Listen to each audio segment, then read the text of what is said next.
Отлично, все. It looks like it works. Да, начинаем тогда. Так, окей, поехали. Это Postgres Live, я Николай Самохвалов, и со мной онлайн также Илья Космодемьянский. Привет, Илья. Привет, Коля. Мгм. Привет всем.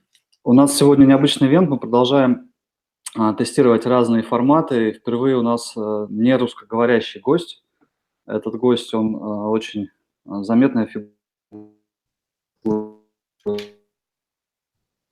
Никто другой, наверное, заменен на, так сказать, Postgres-арене.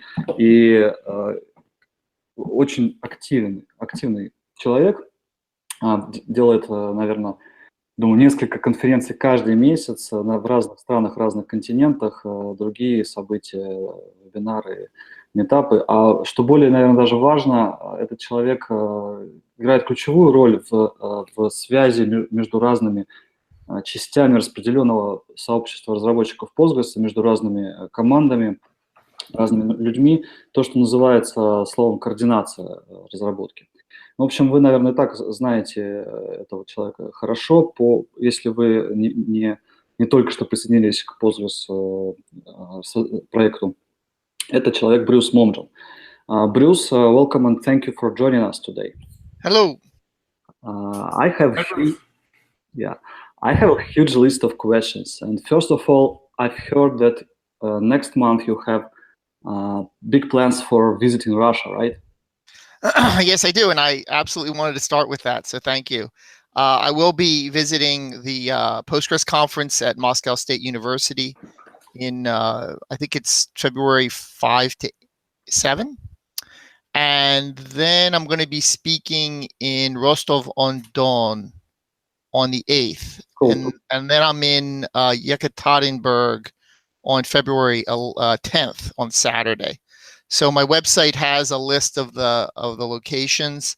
I don't think we have a location for Yekaterinburg yet. We're not sure what venue we're going to use, but it'll be updated. And I assume you'll probably announce to the group because it's I'm excited. I've never been to either of those two cities, so two more new cities for me.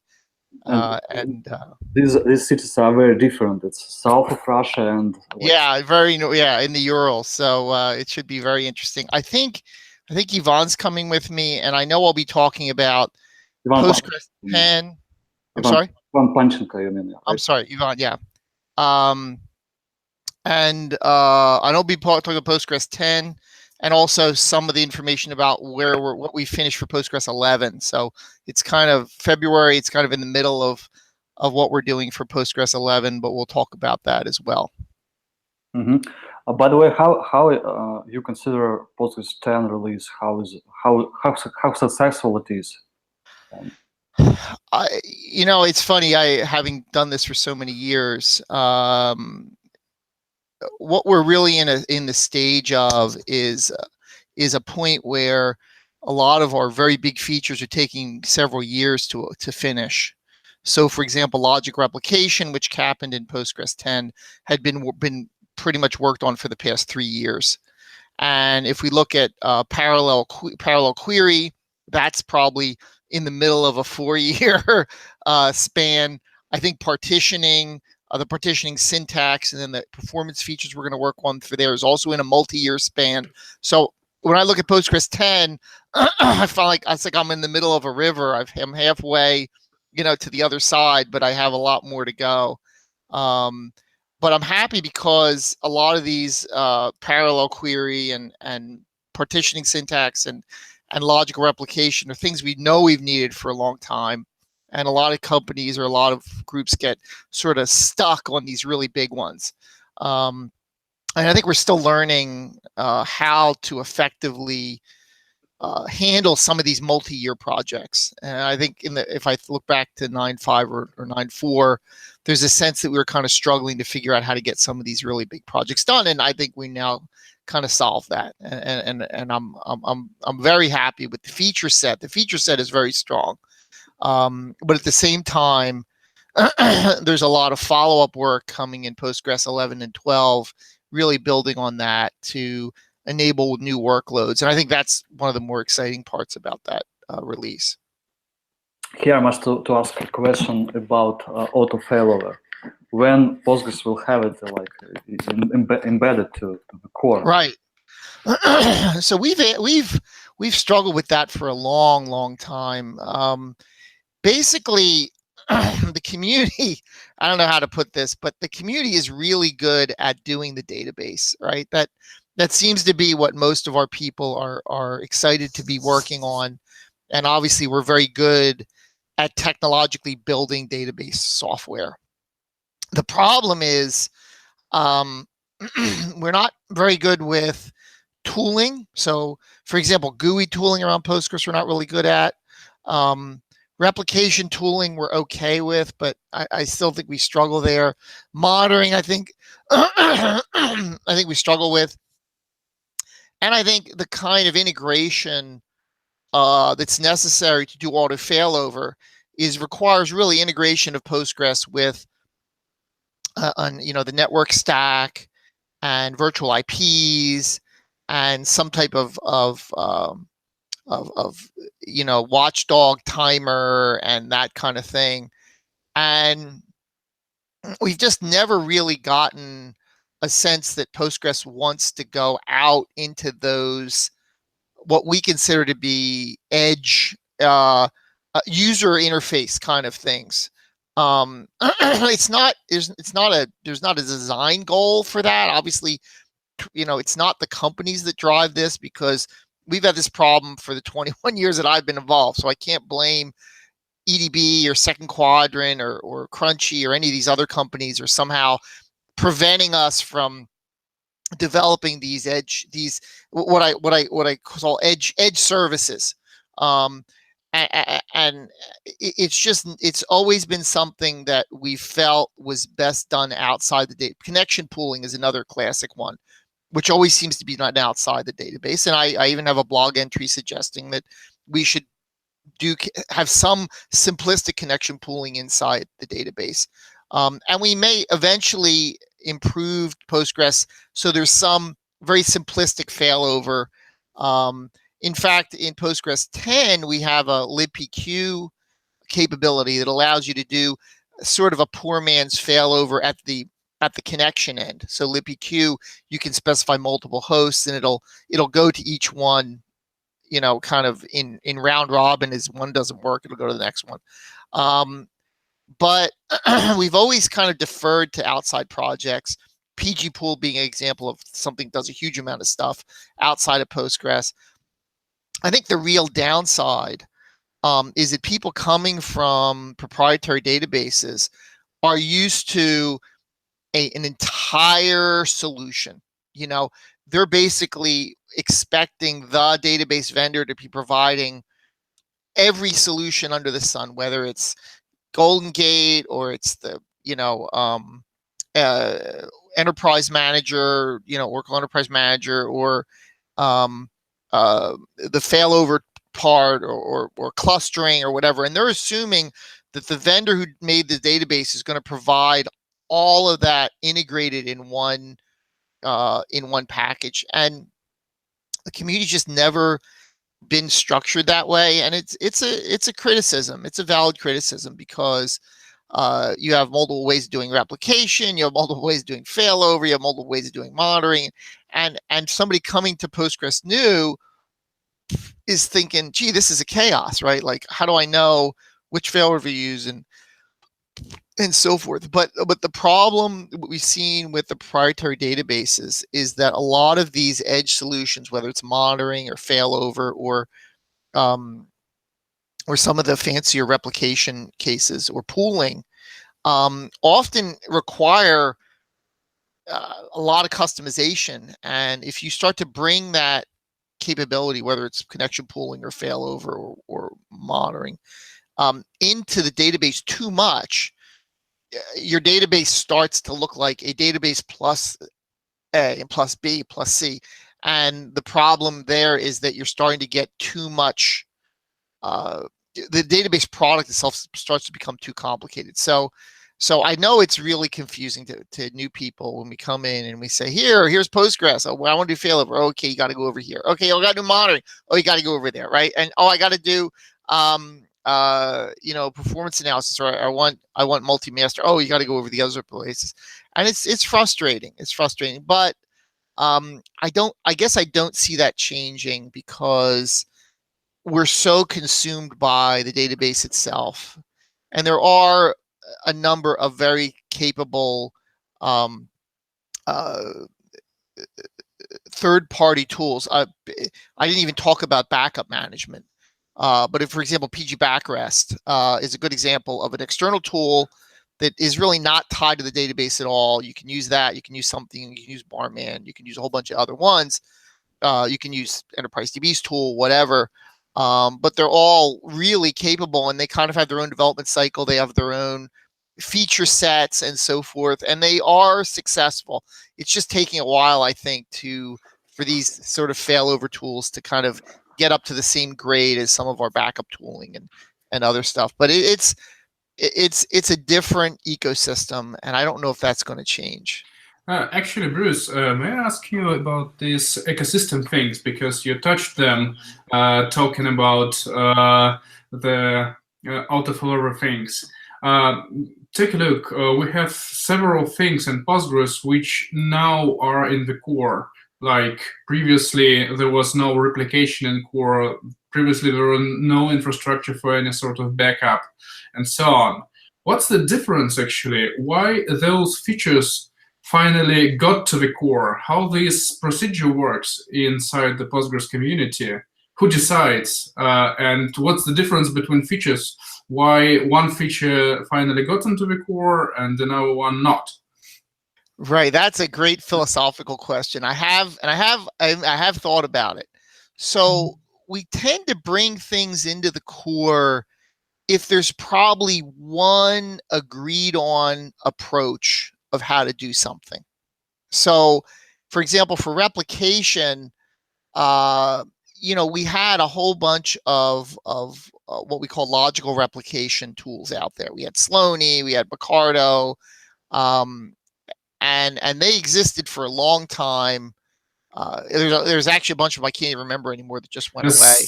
Sloaney was probably pre-logical replication, before logical replication. Right. So pathological replication, exactly.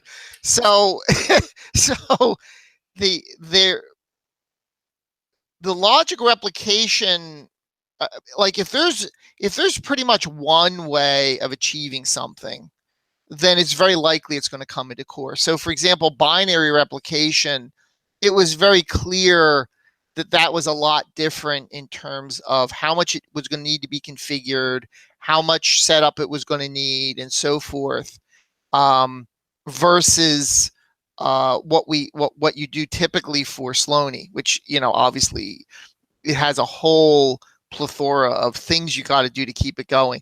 So just imagine taking the complexity of Sloaney and bringing it into the database server. I mean, that would be a very scary idea, right? For a number of reasons, but I don't want to beat on them.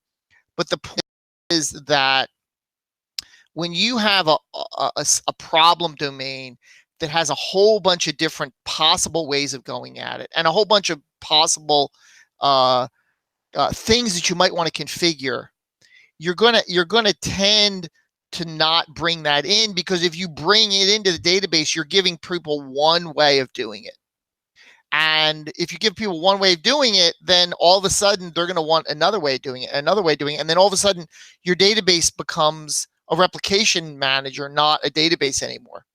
So when we saw physical replication, it was clear that had to be done in core, because it was so tied to the storage format and the way that every object had to have a recovery thing and so forth. And when we ended up doing logical replication, and I'm sure you've seen from how you set it up, and I know my slides actually have an example. It's actually very clean. Like, okay, you make a publisher and you subscribe to it, right? And you do it per table, and there's almost like one way you'd want to do it. But for example, in backup management of backup tools, or failover, or even multi-master, which requires conflict resolution, it's not really clear how that's going to get into core, because by its own nature, multi-master has to have some kind of conflict resolution setup in it. And then how is that going to work? Same thing with sharding. I mean, we've had external sharding for a long time. I think that the barrier of what you need to get sharding into Postgres now has become so much lowered now, because you have foreign data wrappers, you have partition syntax, you have parallelism, you have all the things that are kind of coming together to allow us to do sharding in a simplistic, this is probably the only way you're going to want to do it solution, that we can bring that into core. But if you look for PGXC and XL and all the other sharding solutions like Citus that are out there, up until a couple of years ago, there was a whole bunch of ways you could do sharding. And because there was a whole bunch of possible ways you could do it, it was hard for the community to say, this is the one we're going to enshrine in the Postgres executable and have minimal configuration, and this is the way everyone's probably going to want to do it. So I think the more varied the solution is in the problem domains, I think the harder it is to bring it into core. And I think when one technology like binary replication, in some sense logical replication, gets to the point where there really is just kind of one agreed on way that we kind of know is going to be the best, and configuration is going to be minimal, that's when you're probably going to want to bring it in. I mean, logical replication is a great example because, as I said at the beginning, took a couple of years to bring it in. One of the reasons it took a couple of years to bring it in is because we needed an API that was super straightforward and simple for people. And because of the way it had been developed as an extension, it didn't have a clean API. And we were only willing to bring something in a clean API. So if we go to the actual question at hand, when would we actually integrate auto failover? Again, we've already integrated auto failure to some extent in Postgres 10 by allowing clients to specify multiple hosts. If the first host doesn't answer, it goes to the second one. I'd love to see auto failover. I'd love to see all these things in Postgres core. But the problem is, if there's not a agreed on way of doing it, and the configuration file for this new feature would be on par in size to the Postgres conf file, then you're like, all right, maybe this is maybe where we don't want to go. Maybe we want an external project working on this, where you download it only if you need it. You configure it in a separate environment. You work on it kind of individually, and it has its own release cycle. It has its own bug fixes. So, and it can continue to evolve. And if it gets to the point where this is absolutely what we want, which is what happened with logical replication that Second Quadrant have been working on for so many years. When it gets to that point, all of a sudden it's like, okay, we're now going to bring it in and make it, make it part of core. And I think sharding is kind of going in that same direction, where we're kind of taking pieces and we're developing what we think is going to be probably the default solution. And there's going to be other external tools out there still to do sharding probably once we're done. But again, it's going to give us a framework of having, shards, of having transaction manager, global transaction manager, a global snapshot manager, and kind of have that whole partition syntax structure around it and optimization and so forth. It's going to allow Postgres to go to a new, but again, you can't, if we had taken Postgres XC 10 years ago and just brought it into Postgres as is, we would be in a very bad position right now. And I think that's historically how we're analyzing what comes in and what doesn't. Cool. Let's talk clouds. I think it's related to some extent. If we consider, we all know that Amazon, AWS, Google Cloud, and Azure all support Postgres, and it was right. Good news 1 year ago or so, when 2 other big cloud players joined this party. And in case of it's very known, right? And it's like I mean, to be better to I have a question from our audience, actually. And it's in English, so I can just read it. Postgres and containers orchestration. Any plans to bring some level of support integration with recent technologies like Kubernetes? So the question is, there are things that have which are very popular on the market, and their API is well developed. So why not to bring some features to support them and to be more compatible and so on, right? To the core, actually, to ship them these features, right?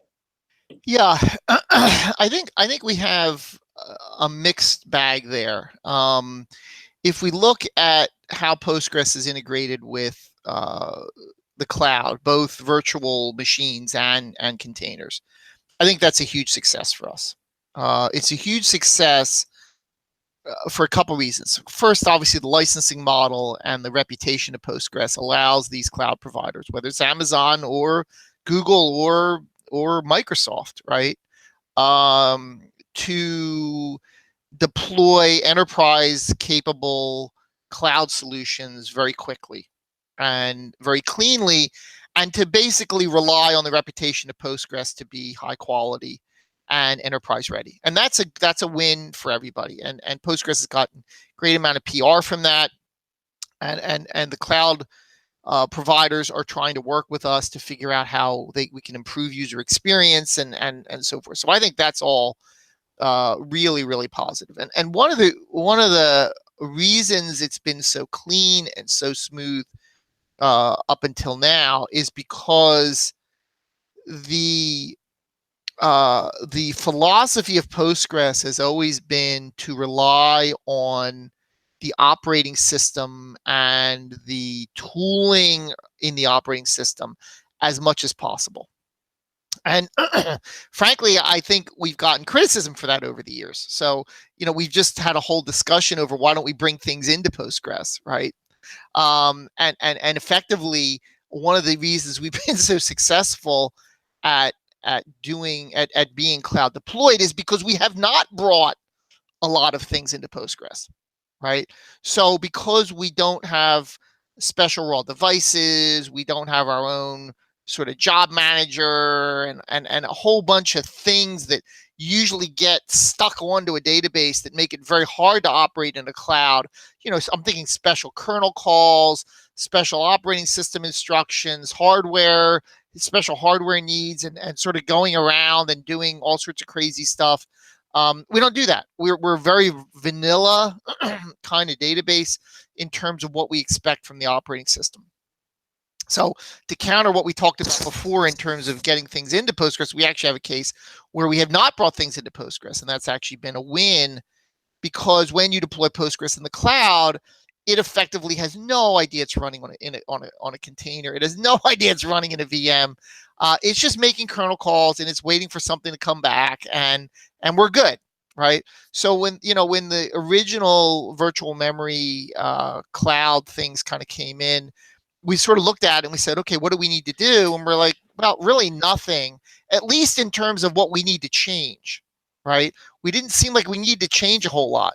A similar story when SSDs came along, the only thing we had to change was to allow random page cost per table space. Like that was that was our SSD solution, right?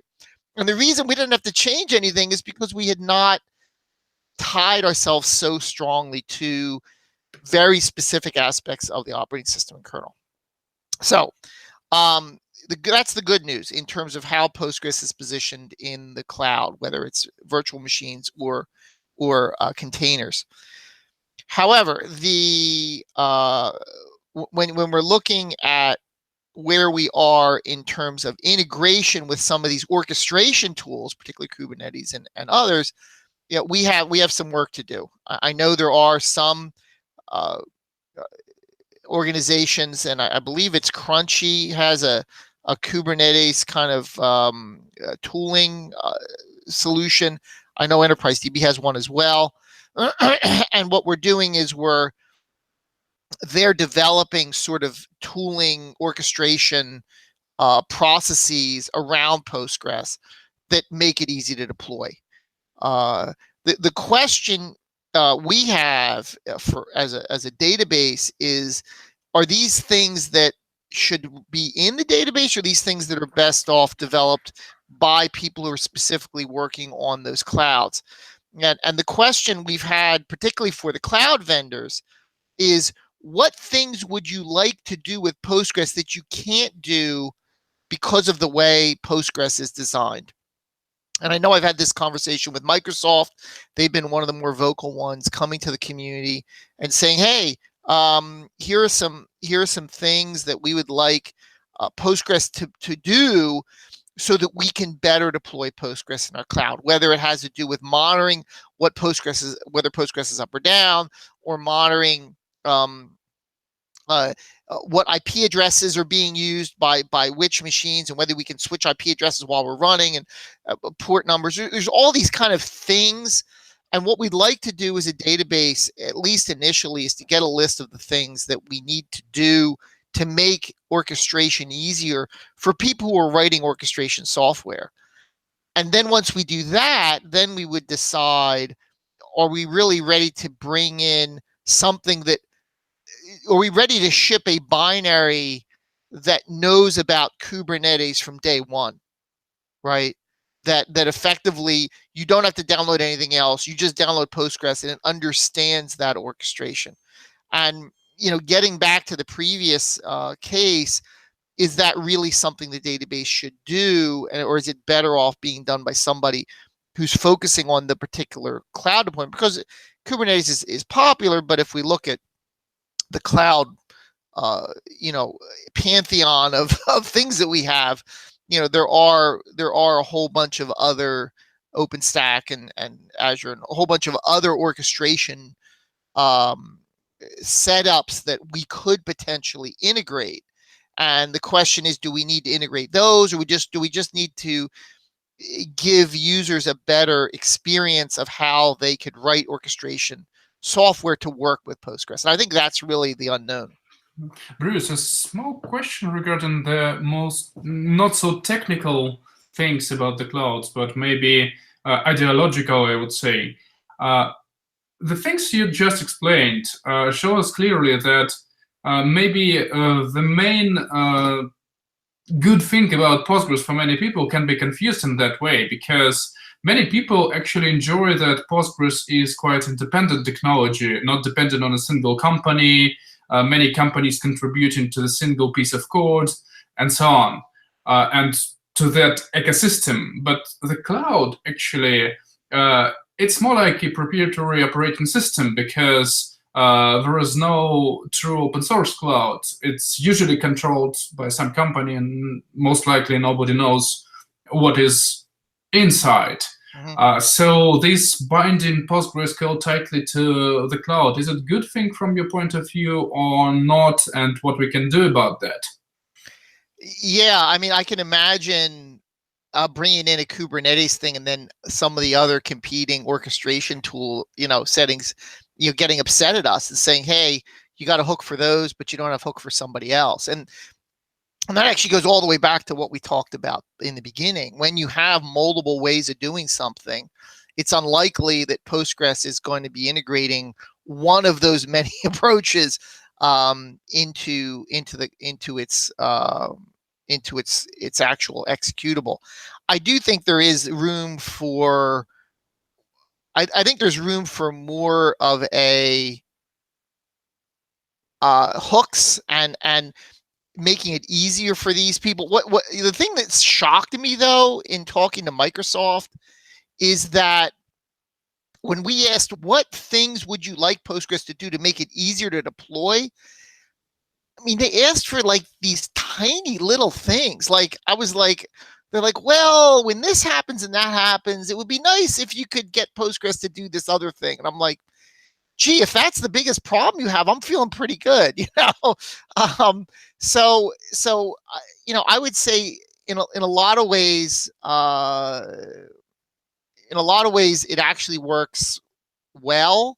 And the kind of things that these orchestration frameworks want are pretty minor. They're actually very easy. It's actually very easy to orchestrate Postgres. It's really just a question of somebody sitting down and writing code to do that. Again, I have been impressed with, I believe the Crunchy Data Kubernetes is open source, which I think is very nice. The Enterprise DB one, I think, is closed source, so that's a little less attractive to people who aren't Enterprise DB customers. But I believe that we're back to the same problem that we had before, that we were requiring people who have the database to download something else to do connection pooling, to something else to do orchestration in cloud, or something else to do backup. And it is frustrating. It is frustrating. I would like, and I'm hoping that some of the new focus we have as an organization is to try and give people a better direction of how I can improve. What do I need to, what should I be downloading in addition to Postgres to get my job done? And a lot of times that information has not really been clear. But many people actually decide to go to the massive cloud provider in that case. So they go to the Google, to Amazon, and use Postgres there. And in that way, actually... Postgres, right? Managed Postgres. I mean the database as a service. And in that case, practically, it's the way to proprietary software, because we cannot see what's inside. And in that way, the community contributes to closed source things. By the way, what actually do you think is it danger for community or not, from your point of view? I will add some Please. like 2 cents. Like take Heroku, for example, or RDS or anything. They say we created replica for you, and we have auto failover, and we keep replica on different availability zone, and you don't need to care about anything. But you cannot test it actually. To test it, you need to break Postgres, like, but you cannot break it actually, because and it's like in RDS at least it's forked version. I think Heroku it's not forked. I'm not sure about Google and Microsoft, but for RDS it's nobody is sure. Yeah, nobody can test their actually their replication and auto failover, and the best decision you can make is just keep another replica to have at least anything in case they fail. These days we have Intel bug and all these CPU related things. Nobody can trust nobody, right? Right. So this can be a danger of using managed Postgres in clouds, right? But I see a lot of companies here in California use it. More and more adoption. It's increasing, right? So what do you think about it? You're absolutely right that because your point is that because Postgres doesn't have auto failover, there is an increasing desire for people to use a managed service that provides that. And by definition, the managed service is going to be closed, right? There are few things that people want from Postgres to make them go to managed clouds. It's very easy creation of replicas, right? And auto failover actually, and backups. Right. So these three things actually, and that's it. And because you still need to understand which random page cost you need, and so on. You still need to tune it and so on. But these three things are main reason they do it. Right. So if you look at the solutions provided by Azure and Amazon and Google, you look at their failover solutions, you look at their backup solutions, right? You look at the replication solutions. In almost every case, those are specifically tied to the features available in their version of the cloud, right? So in Amazon, they're using S3, they're using snapshots, using availability zones, right? On Azure, they're using their own whatever, right? And Google's doing a similar thing. So the problem is that even if Postgres, so I guess my problem is that I doubt we would be able to provide a solution for failover and backup that those cloud providers would use, because they want to use something native to what they're doing. But the problem is that because they're having to use 3 different solutions, it's almost proving that there is no one solution to this problem. And in fact, the best solution for each of these problems is really tied to whatever infrastructure you're on, right? So it's a kind of case that it's really hard to say this is the failover we're going to use, because when we look at the cloud providers, they're all doing different things, trying to leverage the strength of the infrastructure that they tooling that they happen to have. So I guess in the same way that Postgres never relied on the operating system to do something, I'm sorry, it never went around the operating system in a way, in a case the operating system could perform that skill. We're probably following the same path in saying we're not going to reinvent these other things if there is a capability for an external tool to do this. And there's so many different ways people will want to do this that we're probably going to keep it external. If there was a sense that there's probably only one way you're going to do this, there's only probably one way you're going to set up a replica. There's probably only, I mean, look at PG-based backup. That's a good example. So for setting up a replica, PG-based backup is takes a whole bunch of smaller things that you used to have to do and bundles it into one executable, and you can just run PG-based backup and it pulls everything over. And sorry I must interrupt you. I have some experience with RDS last year. Yeah. And, when you create a replica and it's alive, it is very slow for an hour or two, because they actually don't have a real data on replica. They're still pulling from a S3 backup. Oh. It's called lazy load. It's documented, but nobody knows when start Right. using it. And when you consider it's very, very slow, you start contacting support manager, and he says, just read about lazy load feature. It's our feature. And the best advice, you need to select stuff from your tables to speed it up. So yeah, it's very, very preparatory thing, right? It's like connected to their infrastructure, right? So yeah, it's going to be connected to their infrastructure. Whether we could improve that somehow, I don't know. I mean, we've talked to the cloud providers, we've talked to people. The problem, I mean, to get into the specifics, the problem with auto failover is you have to have some type of watchdog process running. So by definition, it's going to have to be a separate executable. And then you've got to have it know about the network topology. It has to know about how to set up a virtual IP. It has to understand the network stack. It has to understand how you do network configuration at the OS level, or at least call command utilities to do that. And then you often need a capability of shutting off a server. So, shoot the node in the head kind of thing. So you're looking at interaction with hardware and shutting things off.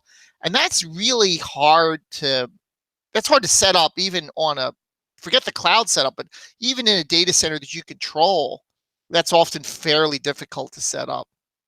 And the idea that we would kind of bring that into Postgres and have basically specific code for every OS to figure out how to do all these things, and then we have to interface to all these other hardware devices that shut off power to things, and a watchdog that always has to run and then report to people and all those stuff. You start to see all that stuff out there, and you're like, wow, maybe it is better as a separate tool that you can download, that you can configure, that can have its own bug fixes and so forth, because its interaction to Postgres at this point is pretty minimal, right? The failover part of what a server has to do for failover is not a whole lot. There isn't a whole lot related to the database. It's mostly about shutting it down, its IP stack, its virtual IPs, and it's shutting off power to the old server. That's not really a database project. That's almost like, what would we even do inside of Postgres to do that? So, I mean, I guess we could eventually get to a point where we had a separate binary that did this kind of failover thing. But that's, whether that should be shipped with Postgres or it would be something that you just install separately, I don't know. I think the bigger problem is that nobody externally has sort of sat out and developed an overarching solution to this. So I don't have anybody externally working on this. There is one or two. I'm trying to remember there are a couple external tools that do some of this, some of the failover, and I'm trying to remember the names. If you could remember the names. You're probably talking about second part on Trap Manager, about Rep Patroni Manager, and yeah. things like this. So Patroni from Zalando. Right. Thank you. But actually, it looks like a bit confusing. You describe things, and you're talking about after failover. And I'm listening to you, and it looks like you're talking about how features got into the core. Like, it should be someone who knows about all the server, who should know about topology and so on and so on. It just looks like community reached the consensus. So it's the same difficulty of the problem. We need Yeah. It looks very familiar. You look at it, you're like, wow, it requires a lot of knowledge about non-database things to get it done. And you're probably better off relying on something like Rep Manager or Enterprise DB as a tool. I think a lot of the vendors have tools. Postgres Pro probably has one to do failover. And frankly, one of the problems we've had with failover in Enterprise DB is not the software, but the fact that you got to configure it, and configuring it and testing it, as Nikolai said, is pretty tough. You've got to look at all the possible failover scenarios and make sure that it handles them all. So for me, a lot of it is configuration and actually setting it up. And I hate to say it, but that's what the cloud providers do well. Is that at least reportedly they set up these things so that they work, because they have no such constraints, maybe. Yeah, and the problem is that when you're doing a failover in a single data center, you almost by definition have to have somebody of our capability to set it up, right? You can't set it up yourself. I would almost argue against that. So we should have some sort of programmed Tom Lane for failover. Yeah, you should have. You need to have somebody there who understands both the database and the network topology and all the ways that signaling can fail, that network cards can fail, that power can fail, and sort of walk through some of these to make sure that the system is properly failing over. Because if you, as Nikolai said, if you don't test it, you don't know it works, you might as well assume it doesn't work, right? I've actually met a couple of persons of that knowledge, and most likely, I must admit, they fail more frequently than database. Right. So what happens is you have one data center, you're doing this, and you've got to bring in experts to set up just your data center, right? When you're doing this on a cloud scale, then obviously you have a team that just focuses on that, and their cost of their infrastructure, and there's a certain economy of scale of doing failover in a cloud that's harder to do in a single data center, which is why the cloud, one of the reasons the cloud has become popular, because there's an economy of scale in terms of not requiring as much administrator maintenance per server.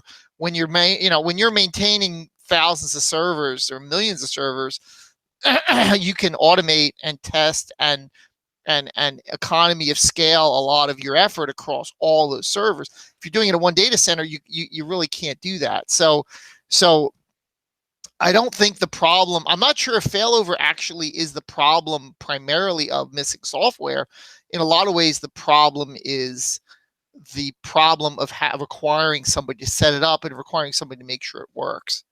The software is almost part of it, but it's only half of the job. It's not true of the database. Pretty much, people set up Postgres and run in production all the time, and they don't need that kind of sort of specialization. But when you're that's because the database is operating within an operating system that it assumes is stable. And when you're looking for failures, you're now looking at power distribution, network distribution, network topology, virtual IP, all that other stuff that can go wrong. And all of a sudden, it becomes very much about my particular configuration and my particular site, my particular data center. And therefore, it's very hard to automate those things. And to even to embed that smarts into software becomes very difficult. Okay. Let's switch to more like internal things, to more Postgres core related stuff, and dive into there. I have two questions related to vacuum. And a few days ago, Robert Haas wrote an article about state of vacuum, and I saw a discussion on Hacker News, and like actually several questions here. First question is, I saw this question is always there. I mean, it sounds like, do we still need vacuum? Like, can we be without it? Right. And could we finally turn it off?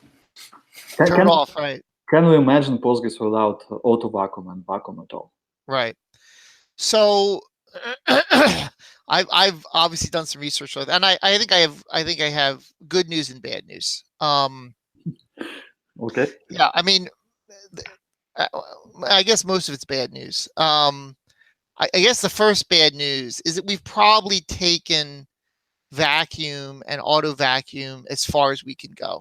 I mean, there's some optimization. 64-bit OIDs are going to 64-bit transaction IDs would eliminate the need for freezing, for example. So that would be a win. We're talking about that. But there's still always but when we look at how much we've optimized it, we've probably taken it pretty far. The downside is there's always going to be a need in any database, no matter what the architecture, whether it's MVCC or not MVCC. There's always going to be the need to reclaim the space of deleted rows and reclaim the space of aborted transactions. Okay. To support concurrency, right? Well, just, it's even true in a file system. So when you delete a file, the kernel kind of goes around and it just puts the blocks on the free list, right? When you delete rows in a database, it's a little more complicated because the rows are are much more granular than 512 byte disk blocks, which is the way normal file systems work. They're intertwined in all sorts of different places. So, imagine you delete, every other row in a table. Well, obviously now you've got these holes in the table of data that you don't need anymore. And they're going to have to stay around for a while, but eventually you got to get rid of them. And every database has to deal with that problem. I mean, the way a text editor does it is if you delete a couple rows in a word processor and you save the file, it effectively just overwrites the whole thing, right? If I have a little word processor, I delete a couple lines, I save it, it's just going to write the whole file to the file system. Well, that works for a file, a document, but it's not going to work for a database because we can't have us rewriting gigabytes of data every time somebody adds a row. So by definition, we have to have some type of housekeeping, right? Very similar to the JVM that has a memory garbage collector that's looking for free memory and kind of recording it so it can be reused. In the same way, you're going to have to do that for an for a database because the granularity of the data you're deleting is going to be smaller than the total data size, right?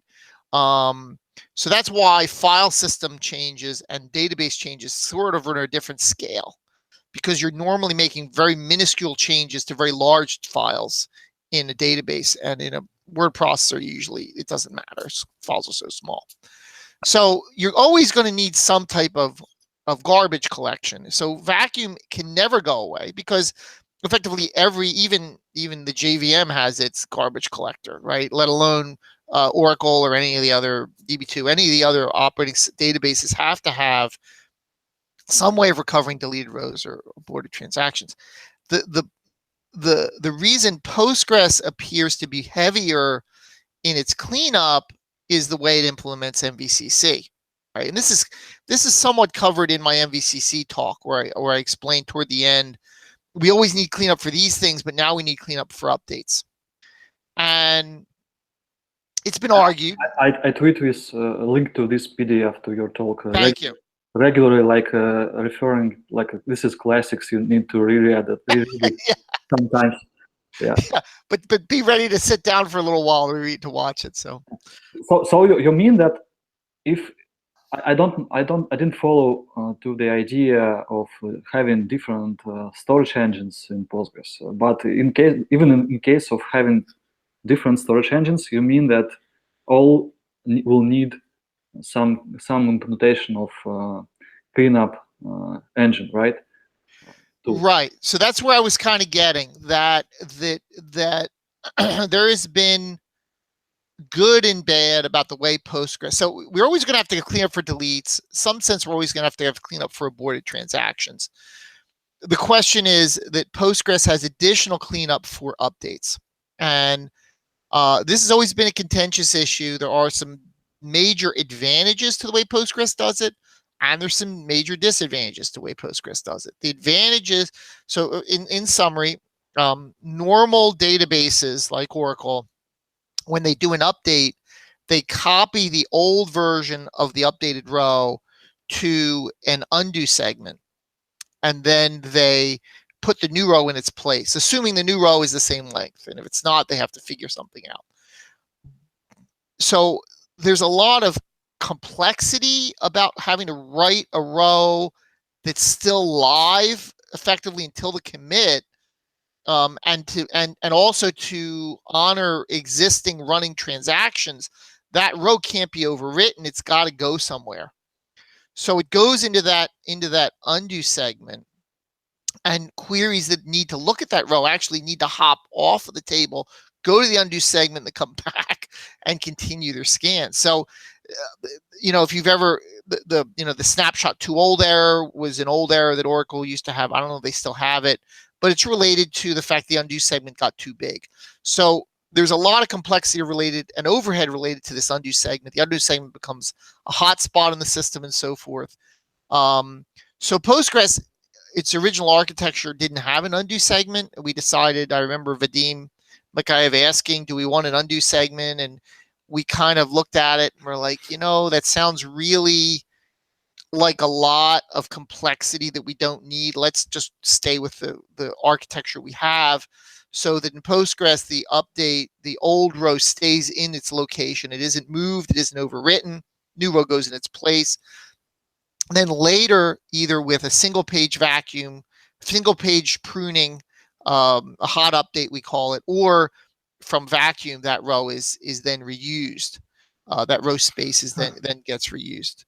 So, yeah. Actually, Bruce, can I actually ask you about the another one maybe connected limitation of Postgres in that way? And it will be interesting if you explain if it is that limitation or not from your point of view. You mentioned that all databases need to put the old data somehow more effectively to update and so on. Many databases actually use multi-thread things to optimize the process. So basically, current implementation of Oracle undo heavily relay of lots of undo segments, and actually all those Oracle processes, they have a lot of multi-threaded things inside each process. Is it a limitation for Postgres which actually stops us from having more performative write things like auto vacuum, like updates, or it is not connected so directly on Postgres now? I wouldn't say that is a limitation. I mean, the nice thing about the Postgres architecture to me is that all of the cleanup that we're talking about, whether it's a pruning or it's a vacuum, is happening in the background. And what happened with the overwriting MVCC, which we'll call the Oracle MVCC, or overwriting MVCC, which Postgres does not have, they basically created a very complicated hotspot of an undo area that they have to manage, that they have to grow, that they have to prune, and so forth. So they ended up pushing their cleanup effectively into the undo segment. So instead of having to do a cleanup effectively once in a while with a sequential scan, which is the way Postgres does it, they're doing their cleanup using these background threads inside the undo segment. Okay, so the advantage to that approach is that they've centralized all of their undo cleanup into one area.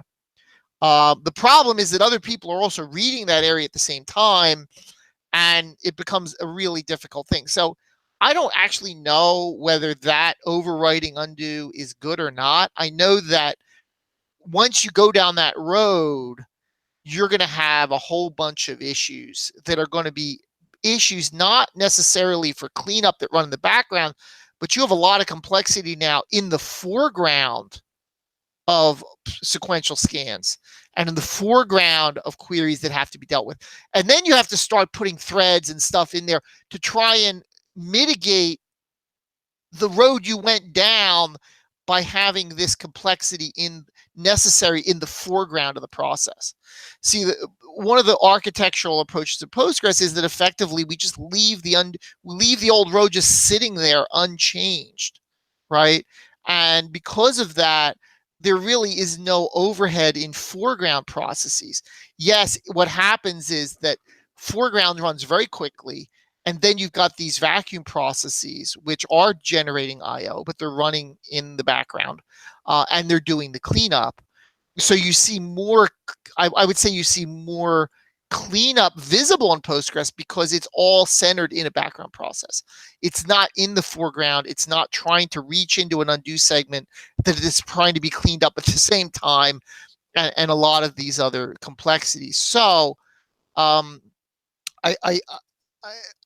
think the Postgres approach of having a non-overwriting storage MVCC probably is a cleaner solution and an easier solution in terms of performance reliability and code accuracy. However, as you alluded in your comment, we're starting to research whether we should be considering another type of storage manager, still MVCC, but one that does overwrite in place, because there are certain pathological cases where MVCC does not work, where our non-overwriting MVCC does not work well, and cleanup doesn't work well. And I think probably the classic case is the one that Uber complained about, but it's not unique to that. There are other settings for that. And the question is, can we develop code which runs as good for all workloads, or the majority of workloads, using an overwriting storage manager, at which point we'll switch to it? Or do we need to offer an option of a non-overwriting storage manager as a separate storage option for certain tables?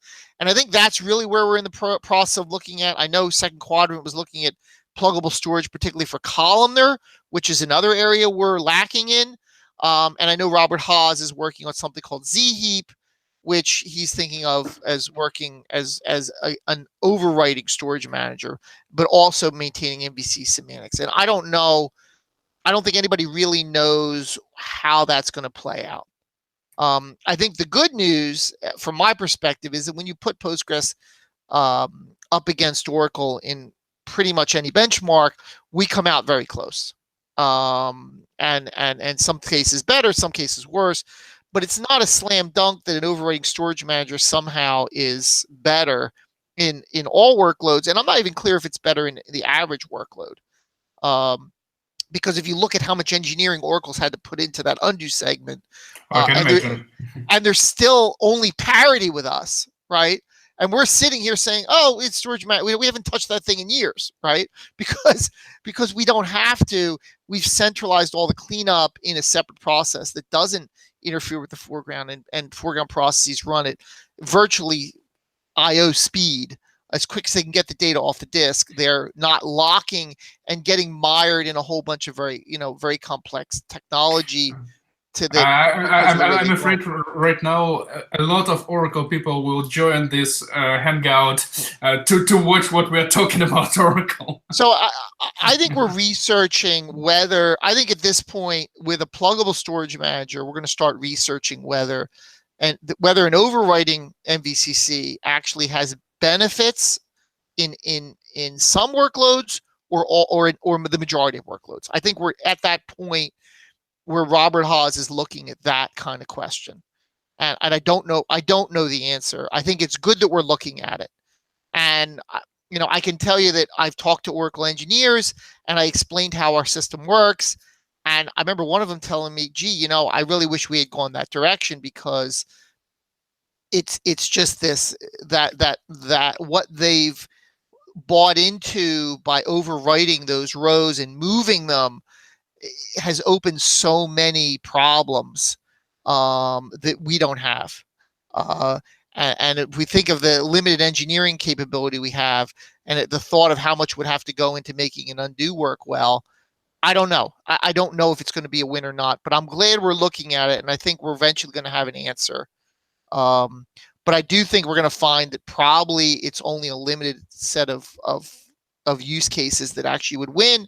And in an ideal world, we'd have a little switch and we could just turn it on and off or whatever. Or, if somebody does like a big delete on something, it would be cool if we could auto overwrite. Like, I don't know. I think we're still in the research stage.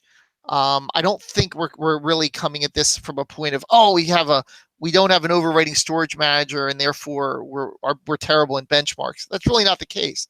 But I do think there are workloads where we're not performing well and where overwriting storage managers are performing better. The question is, can we make that part of Postgres to some extent? Cool. I think we covered vacuum topic really well, but I still have some questions. And this question is very down to earth, actually.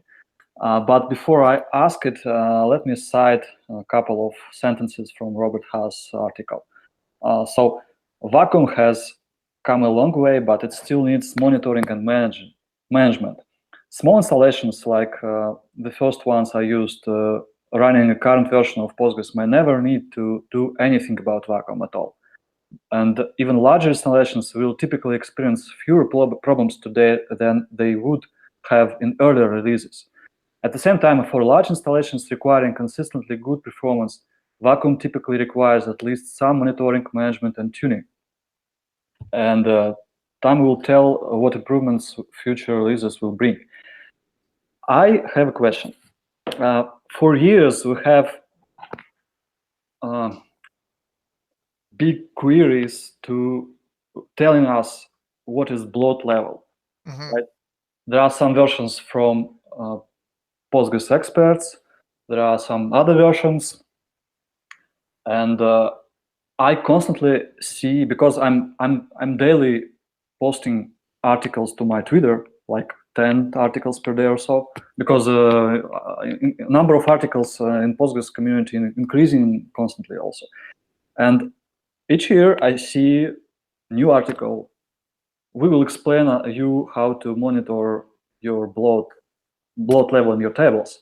Last one was from Citus data, and it was actually referring to Postgres experts query, and that query is based on other query, and there are some other. So, like 2 months already, I'm hunting for a good way to monitor bloat. And recently, I understood that there is no one. There is no single query which will tell you real level of bloat. All they are wrong and show incorrect bloat in case you have if you have table integer 4, integer 8, integer 4, which will involve alignment padding, 0 bytes inside pages, right? All these queries, and including queries which use pgstat tuple extension, which are usually considered like 100%, or at least the most exact one. They produce some load on your table, so you probably don't need to run it on production. But all they are wrong because of alignment padding, actually. And I spent several days already trying to fix it, and it's actually a tough question how to monitor table alignment and find this is like the error introduced by it to this bloat monitoring. And I want to connect dots here. Vacuum monitoring and things nice to have in core. Isn't this thing one of those that must be in core? Bloat monitoring and vacuum monitoring and so on.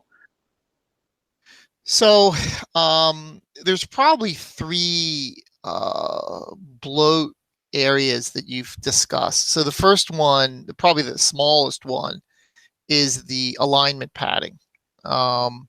So the alignment padding is there, and I do have an internals talk. I think it's called Inside Postgres Shared Memory.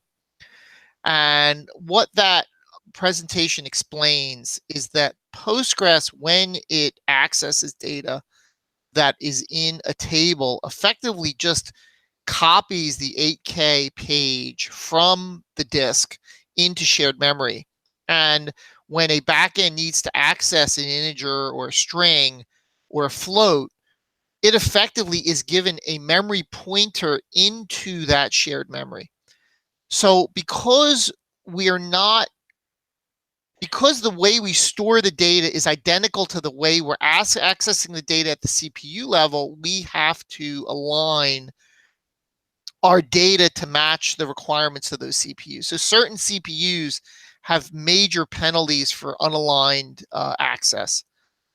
So it's really impossible in our current architecture to eliminate that alignment padding. I'm not sure I call it bloat because the bloat assumption is that your system starts compact and then it over time it gets more and more junk in it. For this case, it effectively is always the same. You're always going to get the same amount of padding. There have been talk about reordering the columns to reduce some of that alignment. The main problem is that all bloat estimation queries, they don't understand alignment. And they don't understand what. Yeah. You create a table, like I said, integer 4, integer 8, integer 4, and they all show like from 10% to 25% of bloat level. Really? Yes, and I wonder why so many people don't care about it still. That's interesting. Yeah, I'm going to write an article about it, I think. That's interesting. So the next area of bloat you talked about is the heap bloat of deleted rows and aborted rows and stuff like that. And the reason we don't have a single query that gives you the answer is that they're all by definition estimates. So what those queries do is they kind of they look at how many rows are in the table. They estimate. I cannot agree with you because pg.io user tables. Yeah. It has that tube. Right. So it's also estimated, and sometimes very bad estimation, right? Yeah. Right. Yeah. Okay. So why we have these and we don't have some really? We need to remove those estimation also. Oh, okay. No, but Vacuum uses that estimate as an estimate of when it needs to kind of go in. So there is actually a use case for it. But I understand your frustration because it feels like there's a million of these bloat queries, and they're all having to balance between the problem of not using too many resources and getting an accurate number. Right? Because we can easily scan the whole table and give you the absolute correct number, but nobody wants to scan the whole table to do that. So you end up randomly sampling, which is the way optimizer statistics works anyway. You end up randomly sampling, but everyone has a different idea of the best way to get these estimates and how many samples you should make and how you should skew this and that, and it feels like it's an art that just keeps kind of, because nobody, if people were willing to run a query that scanned the whole table, we could canonically ship that and say this is the number for bloat. But because every person has a different, this is getting back to what we talked about earlier, everyone seems to have a different idea of how to do this. So you have 20 people who all have a different way of doing it. And how do you take one of them and sort of enshrine it as your official one when everyone has a different way of doing it? The other area of bloat that you didn't talk about is index bloat. One second. Yeah. Sorry. Yeah. Ilya has a huge experience with DBA in Postgres, right? Okay. So I will ask Ilya, have you ever seen, we know that default settings for vacuum for auto vacuum to start actually vacuum is when number of dead rows exceeds 20%. This is default, right? Mm-hmm. So Ilya, have you ever seen when you need to increase these settings? Not decrease, but increase. This actually, is a question, of course. It's a very good question. We once upon a time we had this discussion with several PostgreSQL DBAs, I believe several years ago at the Regulated Industry Summit or something like that.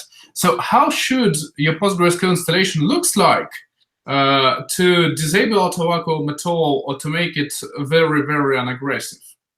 And the idea was the only goal for that is if you have a very short-living PostgreSQL installation which not supposed to be updated in any way. So basically, those defaults are very hypothetical thing to very, very specific, very narrow set of workloads.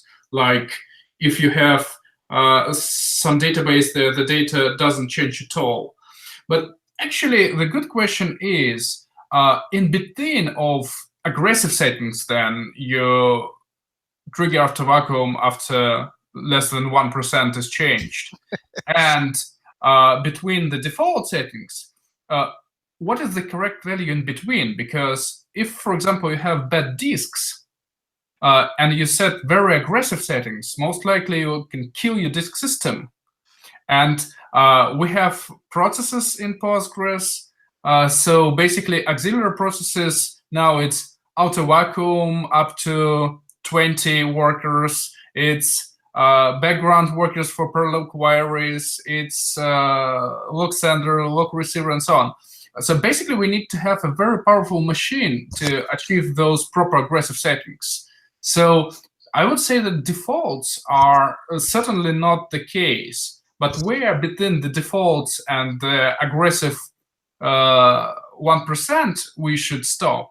It's a very good question, actually. I see. But what we have now, it's most OLTP installations where team has no DBA. They have 20% default and very bloated tables, right? And this is a very, very common situation, right? And there is no in nature any query which will, or any internal number which will show them that you have huge bloat. Actually, they don't know it, right? So this is why this question is I think important one, and probably need to be changed internally, right? Yeah, and I think it's going to get worse. And Ilya actually alluded to it. So, I mean, I have a blog post probably from last year that talks about the idea of having vacuums defaults become more aggressive when the machine is not busy. So it actually shows you like at nights, right? At night, right? So basically, you can very simply do alter system, set that percentage from 20% to 10%, do a reload of the config file, right? And then when you do, and what's going to happen is it's not going to force it if there's very little free space, but it takes it from 20% to 10% at night. And then during the day, it takes it back to 20% again, right? Very simple stuff, right? But the problem is that nobody really knows when busy is, right? So you have to orchestrate that for every single installation. And it's getting worse because, as Ilya said, we have parallel workers that we're going to have to configure, and sort of background stuff that we're going to have to configure. So in a way, the ability of the system to adjust to parallelism, to adjust to background workers and so forth, is almost a separate thing that we need to start doing. And unfortunately, because of the way Postgres is designed, we have to decide as a community, is this something we're going to be able to monitor in the database and tune those live so people don't have to deal with it? Or do they have to download a separate tool to do that? Or are we going to have a monitoring tool do that? I don't know the answer. But as we get into these larger installations, we're really getting to the point where having static values, whether it's for auto vacuum or for parallelism, is going to continue to be a bigger and bigger problem, and eventually we're going to have to deal with it, right? I feel like vacuum and parallelism, which you would think are unrelated, are actually a question of how do you make the best resources, how do you make the best use of resources on a machine. And I feel like we just haven't addressed that. We're just like running away from the problem and not actually saying average DBA would actually have this, and we should be able to give people better answers. I'm putting blog entries out, but that's probably not enough. We probably need to have a more serious discussion in the community of how to make use of some of these things, how to make use of bloat measurements and report to people and so forth. These are the sort of edge things that, as again I said, the community doesn't seem to do very well. They assume everyone's an expert, is going to create a cron job and whatever. I don't know, but we know that that doesn't happen very often.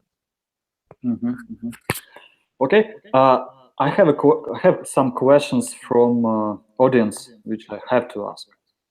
It's already like it's from different areas. Do you know some good examples of success stories for Postgres in banks or financial institutions? Yes. So the funny story is that originally when I started with Postgres, I used to say, it's good for a small to medium sized, or organization, but, you couldn't run a bank on it. And within, I guess, 10 years, around in the mid 2000s, we started to have banks using it. So most of the large financial firms in New York use it. A lot of the hedge funds use it. In fact, the hedge funds use it not only as a database, but they use PLR, the statistical and analytic, because PLR allows them to do some very cutting edge data analysis for hedge funds, looking for trends. That's actually really interesting. So that's actually a really cool example. Do they actually storage procedures with PLR or are outside of No, they do use PLR inside because we're the only people who can do it, as far as I remember. I think Microsoft can do it now, right? Maybe PLR. Do they use R? I'm 100% sure that PLR is not available on RDS, but I don't know Microsoft. So PLR is created by Joe Conway, right? Right. So that's an interesting case. The Federal Reserve Bank uses it. They've used it for probably 12 years. So that's been very. So then I stopped telling people that banks. I couldn't say that banks couldn't use it because obviously they were, right.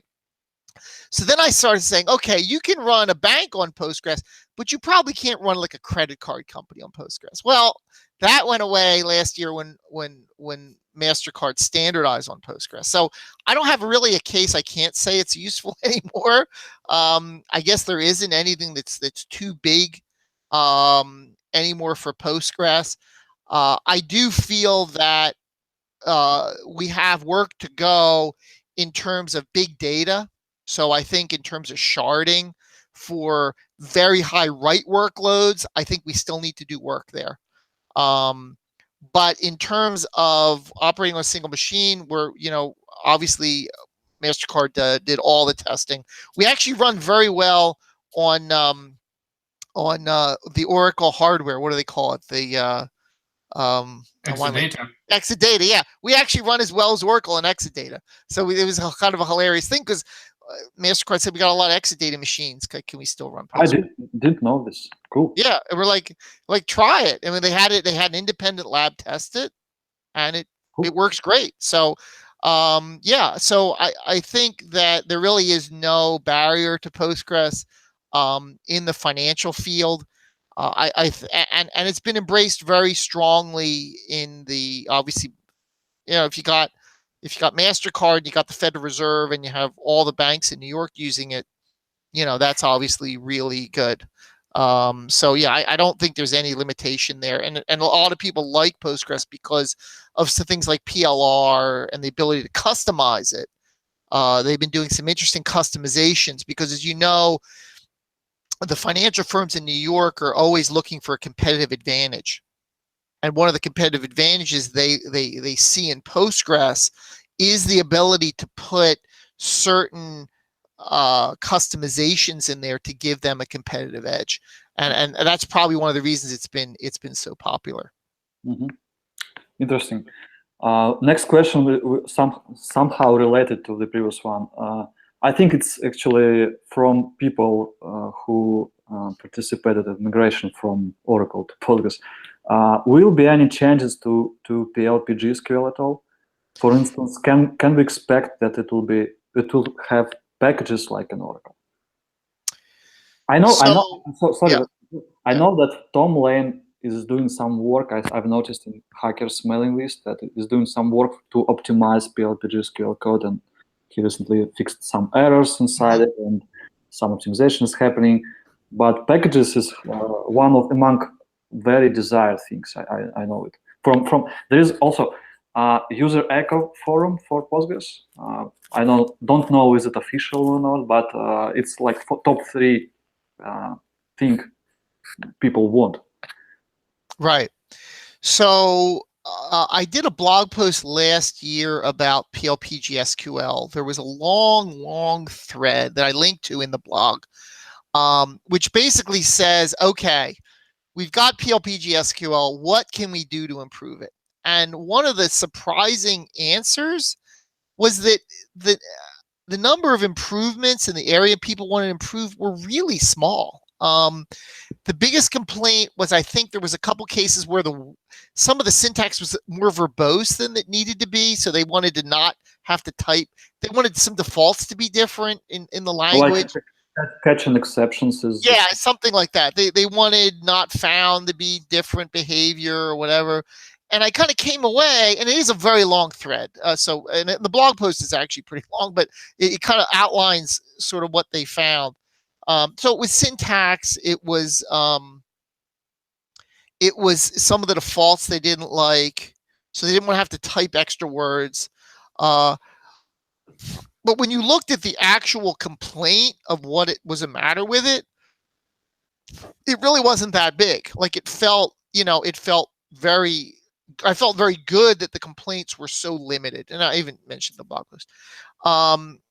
But in terms of packages, the question we've always had is, I doubt we ever implement the Oracle syntax for packages, but we've always felt that the capabilities of the package, for example, the ability to bundle things together, the ability to have local variables and so forth, actually were very reasonable things to do. So I think we've been if you look at the to-do list, we've been sort of agreeing that adding some of the capabilities of packages into Postgres would make a lot of sense, but adding the actual syntax probably would not, for really the reasons that they outlined in the blog post. I mean, everyone's pretty happy with PLPGSQL.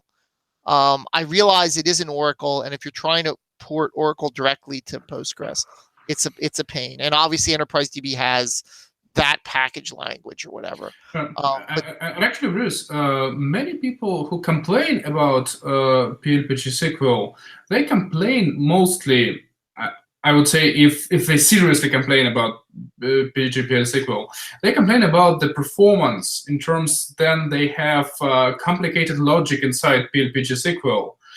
They really lack enough Oracle way to have a compiled procedural language. And what's, in your opinion, can we see actually something like properly compiled procedural language in Postgres? That's interesting. So I'm not sure I saw that in that thread. I did not see that discussion. And maybe it was more a discussion from language designers than actual practitioners. In terms of the reason, so PLPGSQL, you're right. Nikolai's right. Tom Lane has made some performance improvements in PLPGSQL. Nothing super major, but some small ones. PLPGSQL is compiled already. It's compiled to like an intermediate language that is, again, executed. The biggest complaint I've heard about performance for PLPGSQL is that when you are evaluating an expression, we are executing SQL to do that. And that's, I think, the biggest problem, that when you're trying to do any kind of complex logic in PLPGSQL, you're actually having to run an SQL query to do that computation. And that's, I think, where the big complaint comes. I think in Postgres 11, we're going to be having it looks like we're going to be having the virtual machine just-in-time compiler, and I'm hopeful that that's going to make the expression evaluation faster, because right now when you're evaluating an expression in SQL, you're running through a whole state machine to do that, and I'm hoping that that's going to improve it. I don't know how else I'm not sure how else we could improve it, because the only other way we could improve it, and I guess the way Oracle did it, is to effectively create an expression execution engine inside PLPGSQL. Yeah, some sort of bytecode of native code. Not falling back to executing a query to do the evaluation, but in fact doing that inside. It's possible they have to do that because they don't have the kind of procedural language capabilities we have. So we know if you're going to do anything fancy, you do it in PL Python or PL Perl or whatever. PLR, certainly if you're doing anything really sophisticated. But in Oracle, you can't do that. So maybe that's why people are doing many more complex things in PLPGSQL. Normally, when I see PLPGSQL, I've rarely seen any kind of complex computation, because I see that in other server-side languages that people use. But if you're coming from Oracle, you don't have that. So you most likely see how to do that in proper way. But many people migrating from Oracle, they have huge packages, as Nikolai mentioned, and crazy logic inside.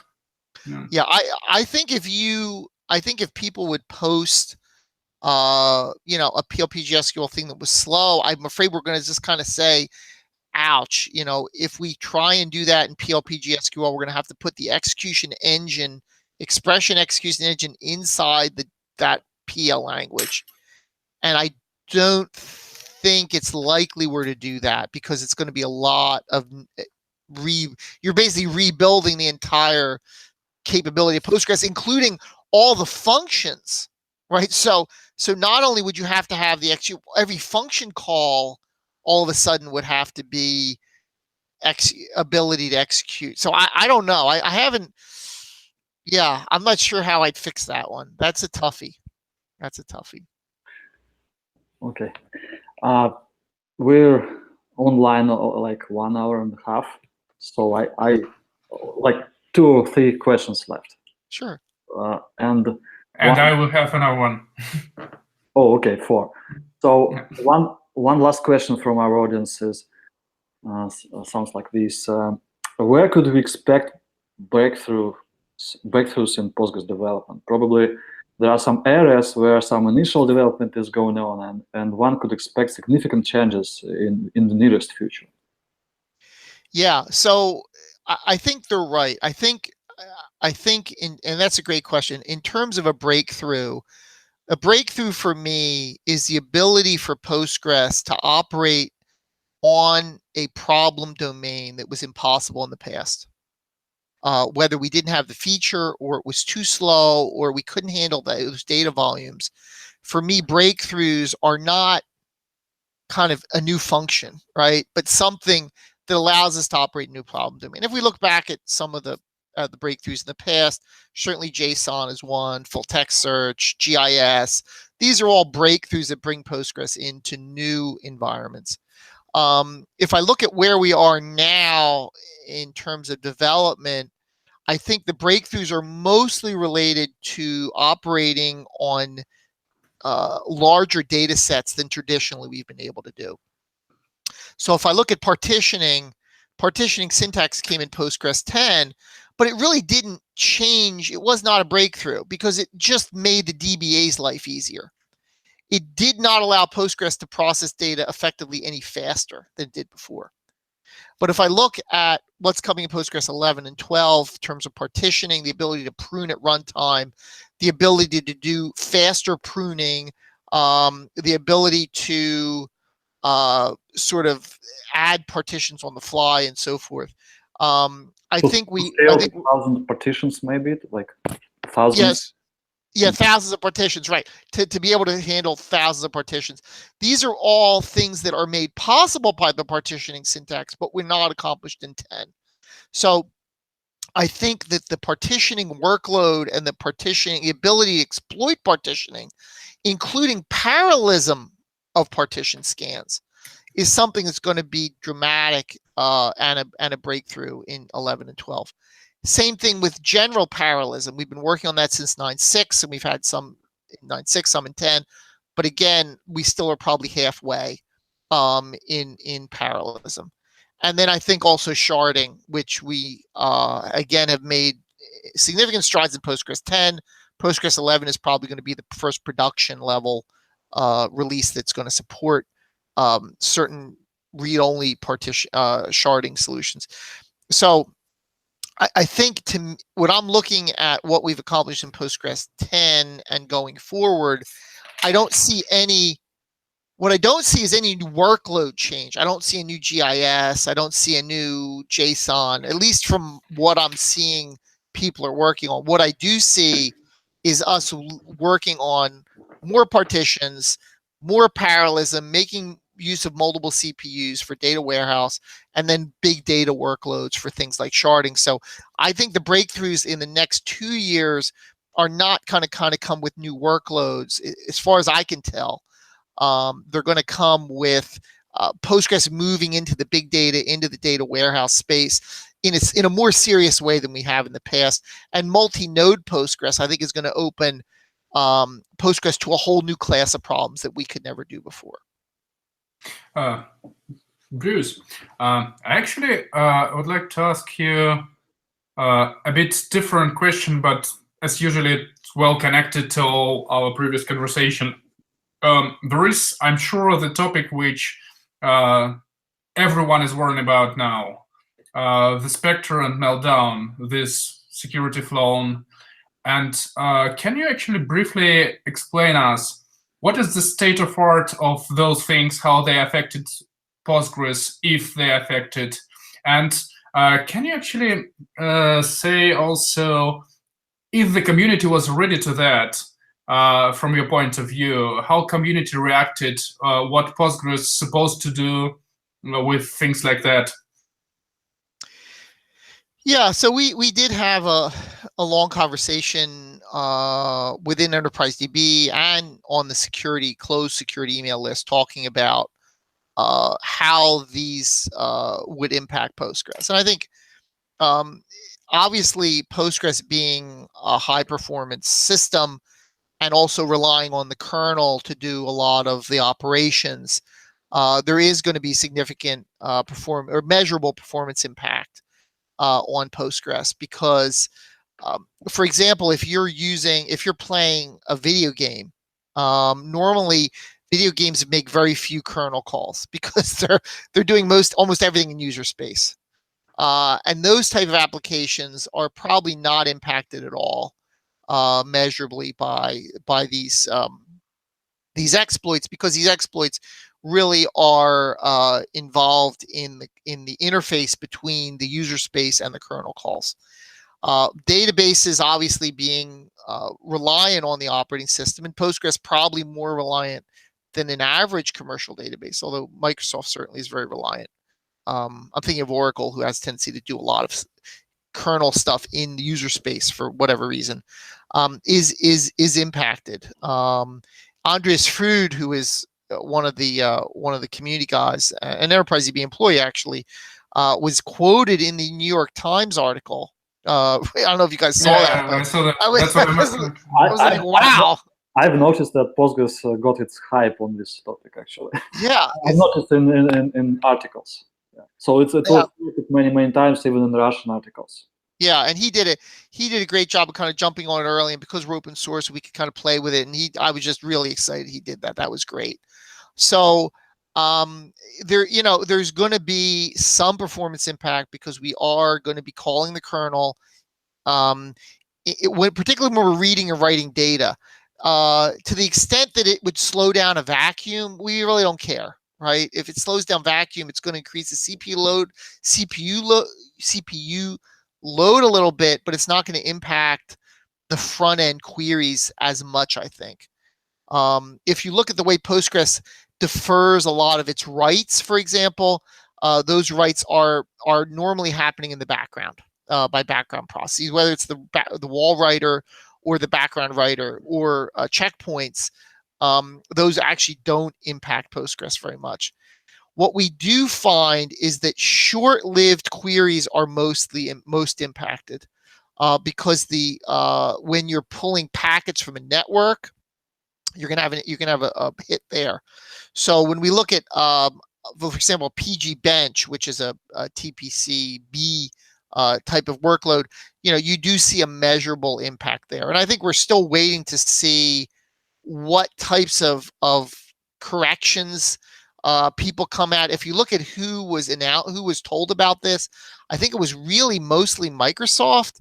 Linux received not early notice of it, and I'm hoping that open source is going to do what it does well and find ways that nobody else thought of correcting this without major performance impact. So I'm running Debian here. I don't have the patch yet.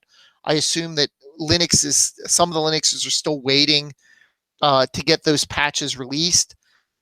In terms of how it would impact Postgres security, there was discussion in the exploit news that JavaScript could exploit this, which I was quite surprised by, considering JavaScript is a sandbox language. But there was an exploit of JavaScript, and I was surprised. So the first thing you jump to is whether this is exploitable by PLv8, which is our JavaScript engine. We don't ship it by default, but it is a language you can plug into Postgres.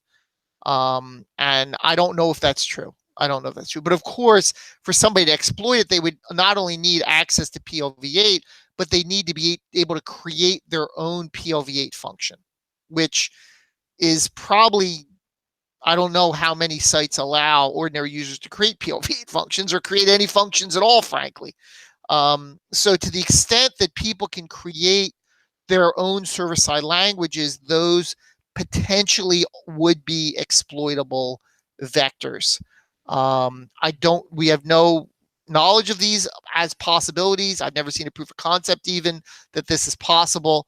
I think we're still trying to figure out exactly what the impact is. But from our understanding, the impact to Postgres is probably not at the SQL level. It would not be somebody who can we don't know how somebody who can run an SQL query would exploit this. We can imagine people who can write server-side languages potentially being able to exploit this. And I think that's about all we know at this point. Yeah, great. That's very fundamental statement. Yeah. Okay, and final question about future. How do you see current state of Postgres community, and what are recent changes with community, and what are nearest future changes, and what are challenges for Postgres community? And in general, how do you see Postgres project in 5 or 10 years in future? Right. So if having 21 years of history behind me, when we really started out, the challenge was that we were all doing Postgres in our spare time on the weekends. And obviously the first few years, that was my case as well. And, how do you build an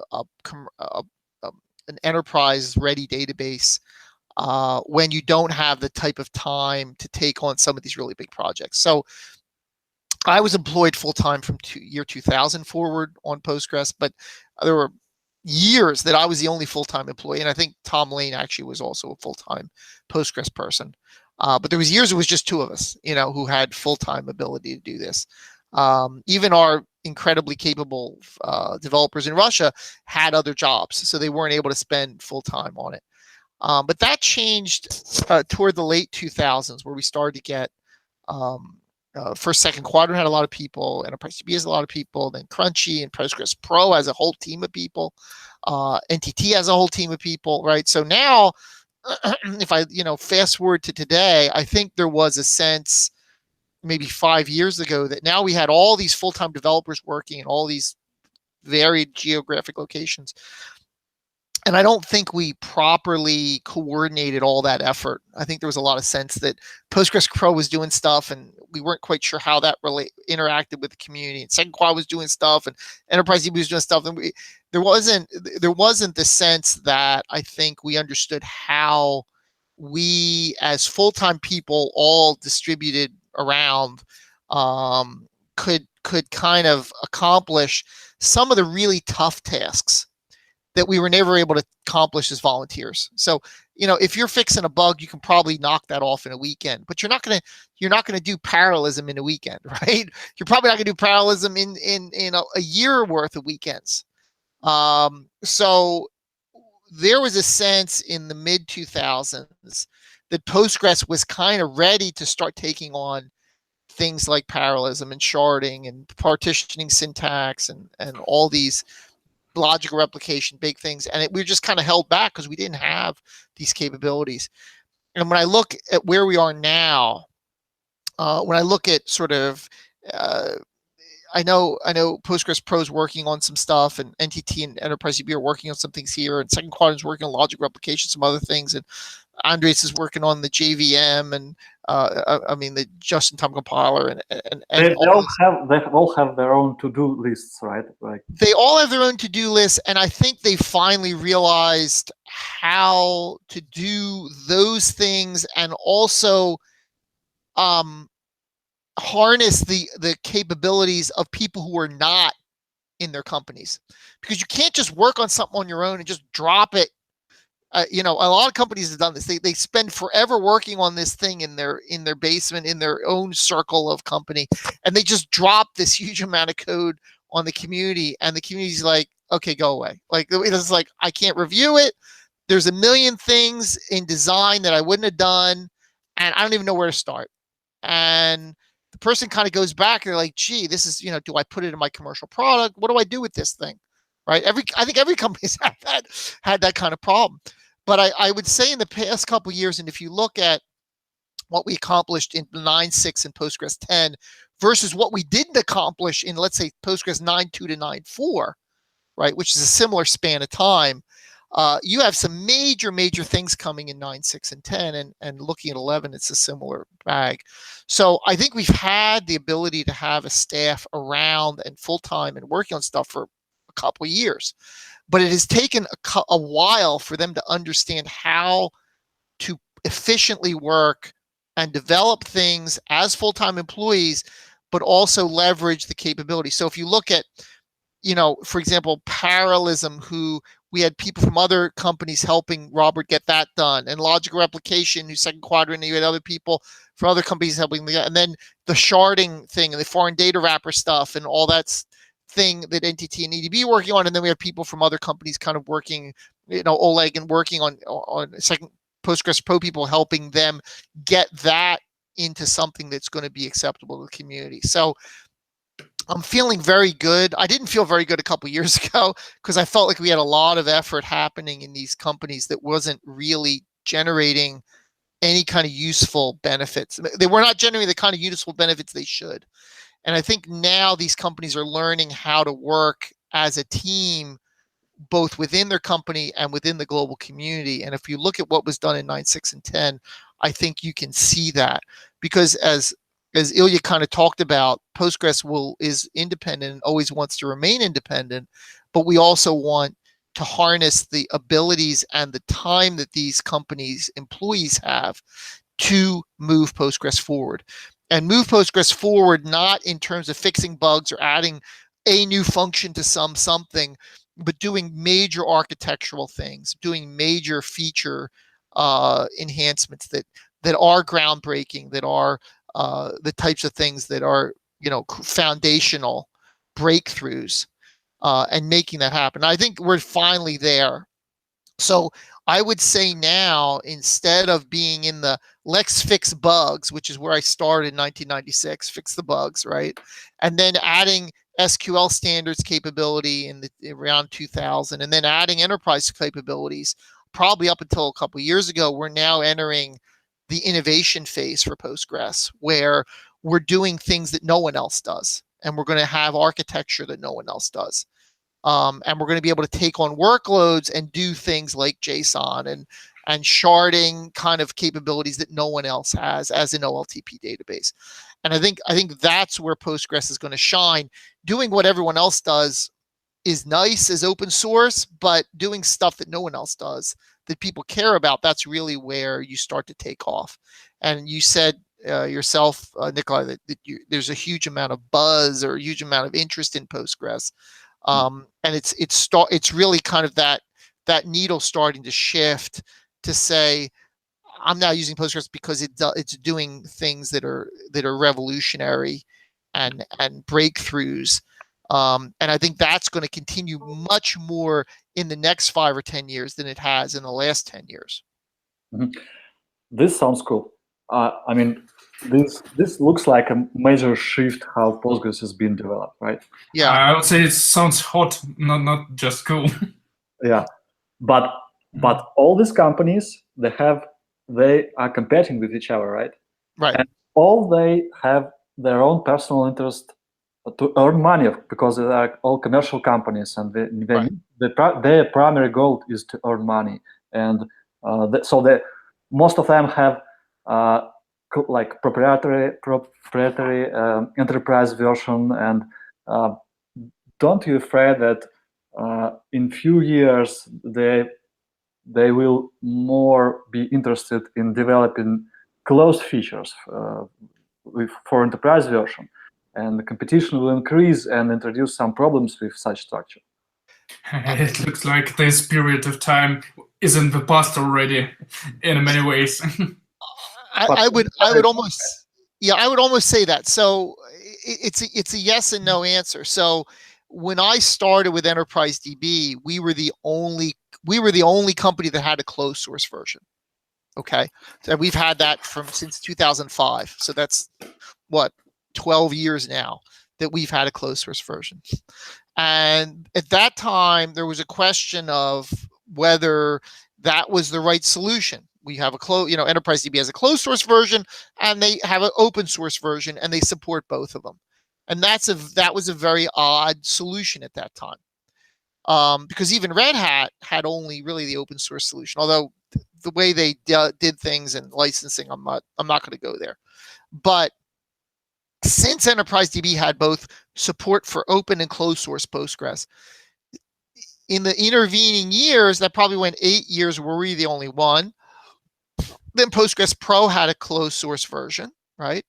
Then Second Quadrant has sort of an enterprise version that's open source to customers, but closed source to everyone else, which eventually becomes open source over a period of time. I'm not going to get into that. The point is that you had one company doing a closed source version of Postgres. Within those 10 years, you then had 3 companies doing that. Okay. SRA does have a closed source version, as I understand, of the Windows, but that's a separate issue. Fujitsu has a closed source version that's designed for their hardware. Okay. So you do have what I would say is a proliferation of these closed source versions of Postgres, which are also being supported with the open source. So these companies are not saying only our closed source. They're saying you can have our closed source, you can have our open source, you decide. And there are some business reasons that they do it. It's not always necessarily to make money, although that's part of it.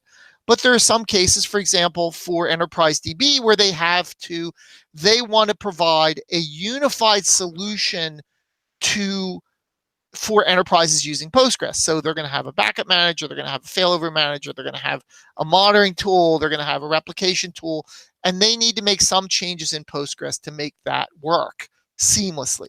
Okay.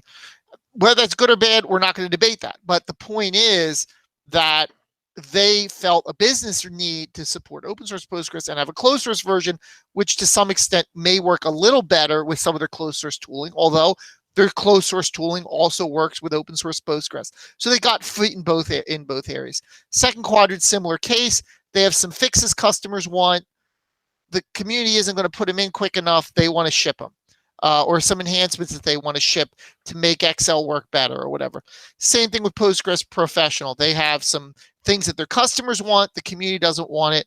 You know, if you've got 5 customers and one of your customers wants this thing, you don't care about the community. I just want to give it to that customer, right? So it's not so much making money as trying to lock people in, but basically immediacy of needs of customers and the ability in Postgres to say, one of my 5 customers wants this thing. It's not going to impact anyone else. Just give it to them, right?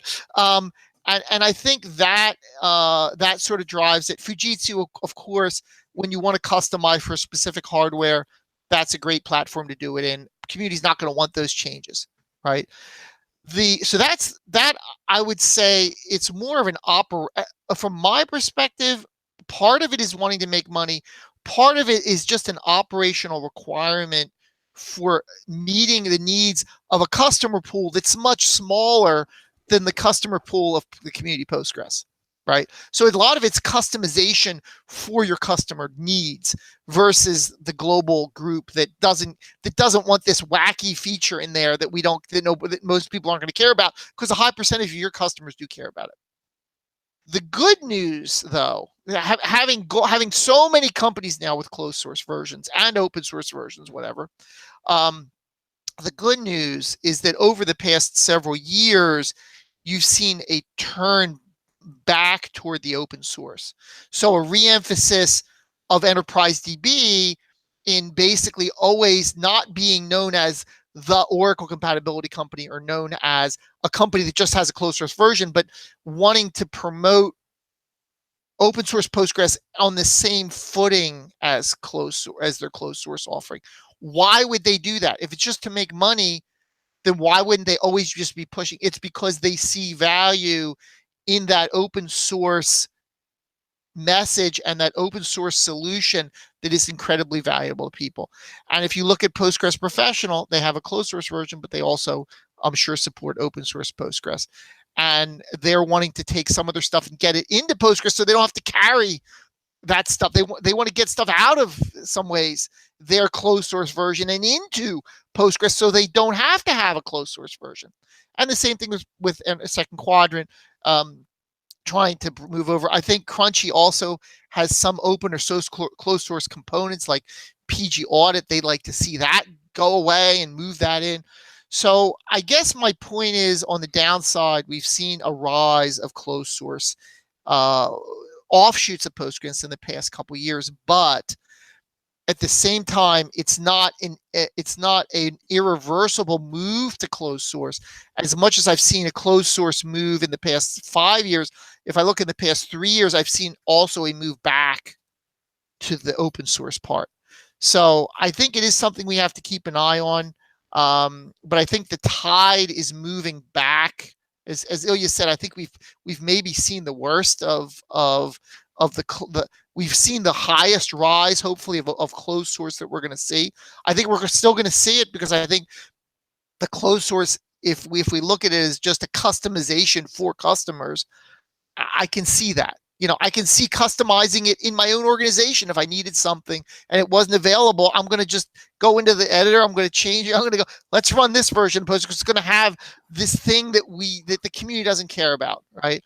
So I'm hoping that we're moving back to a case where most of the innovation, most of the making money is going to happen outside at the tooling level, at the support level, at the training level, at the configuration level, setting up failover, have to have somebody come in from outside to do it if you're going to do it right, unless you're a genius, right? So I'm hoping for that. And also because community Postgres itself is getting bigger and bigger, companies don't want to be too far away from that. Yeah. And as we get bigger, I think that's going to also downplay the closed source emphasis, if you've seen that. Yeah, totally agree. It happened recently with Postgres Pro's PG Pathman project. I heard that they freezed development of it because Postgres 10 got declarative partitioning, and it's better to develop this in this direction and improve and implement features from PG Pathman. Yeah, and that's a great example. And you can't fault them because the customers needed that capability before the community could get to it. So what are you going to do? You got to keep your customer happy. Develop it, go, you know. And now they want to move all that functionality back into Postgres. And some of the trimming, for example, code that would allow for thousands of partitions may eventually come from Postgres Pro and go right into community Postgres. Cool. Okay, I think we are done. Yeah, that was a long meetup, actually. More than I expected. It's almost 2 hours. And thank you so much for this very interesting event. I enjoyed it. Thank you. Yeah, me too. It was a pleasure to talk to you, Bruce, as usual. Yeah. Thank you. Hopefully I'll see some people in Russia soon. So. Yeah. Thank you. Bye-bye. Thank you all. Bye.